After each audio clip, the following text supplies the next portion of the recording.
میں نے دیکھا کہ وہ اور اس کی قوم اللہ کو چھوڑکر آفتاب کو سجدہ کرتے ہیں،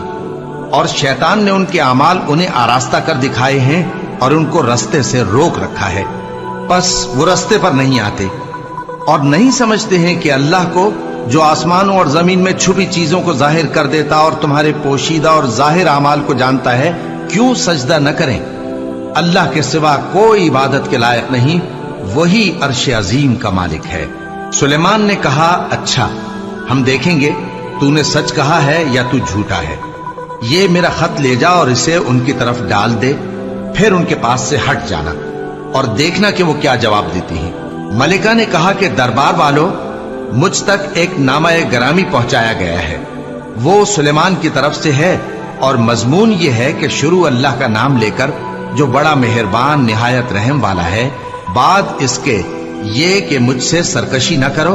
اور مطیع و فرما بردار ہو کر میرے پاس چلے آؤ۔ خط سنا کر کہنے لگی کہ اے اہل دربار، میرے اس معاملے میں مجھے مشورہ دو، جب تک کہ تم حاضر نہ ہو اور صلاح نہ دو میں کسی کام کا فیصلہ نہیں کیا کرتی۔ وہ بولے کہ ہم بڑے زوراور اور سخت جنگجو ہیں، اور حکم آپ کے اختیار میں ہے، تو جو حکم دیجیے گا اس کے انجام پر نظر کر لیجیے گا۔ اس نے کہا کہ بادشاہ جب کسی شہر میں داخل ہوتے ہیں تو اس کو تباہ کر دیتے ہیں اور وہاں کے عزت والوں کو ذلیل کر دیا کرتے ہیں، اور اسی طرح یہ بھی کریں گے، اور میں ان کی طرف کچھ تحفہ بھیجتی ہوں اور دیکھتی ہوں کہ قاصد کیا جواب لاتے ہیں۔ پس جب قاصد سلیمان کے پاس پہنچا تو سلیمان نے کہا، کیا تم مجھے مال سے مدد دینا چاہتے ہو؟ سو جو کچھ اللہ نے مجھے عطا فرمایا ہے وہ اس سے کہیں بہتر ہے جو تمہیں دیا ہے۔ حقیقت یہ ہے کہ اپنے تحفے سے تم ہی خوش ہوتے ہوگے۔ ان کے پاس واپس جاؤ، اب ہم ان پر ایسے لشکر لے کر حملہ کریں گے جن کے مقابلے کی ان میں طاقت نہ ہوگی، اور ان کو وہاں سے بے عزت کر کے نکال دیں گے اور وہ ذلیل ہوں گے۔ سلیمان نے کہا کہ اے دربار والو،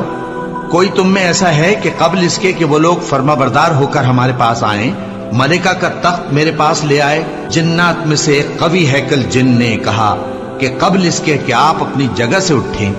میں اس کو آپ کے پاس لا حاضر کرتا ہوں، اور مجھے اس پر قدرت بھی حاصل ہے اور امانت دار بھی ہوں۔ ایک شخص جس کو کتاب الہی کا علم تھا کہنے لگا کہ میں آپ کی آنکھ کے جھپکنے سے پہلے پہلے اسے آپ کے پاس حاضر کیے دیتا ہوں۔ جب سلیمان نے تخت کو اپنے پاس رکھا ہوا دیکھا تو کہا کہ یہ میرے پروردگار کا فضل ہے تاکہ مجھے آزمائے کہ میں شکر کرتا ہوں یا کفران نعمت کرتا ہوں، اور جو شکر کرتا ہے تو اپنے ہی فائدے کے لیے شکر کرتا ہے، اور جو ناشکری کرتا ہے تو میرا پروردگار بے نیاز ہے، کرم کرنے والا ہے۔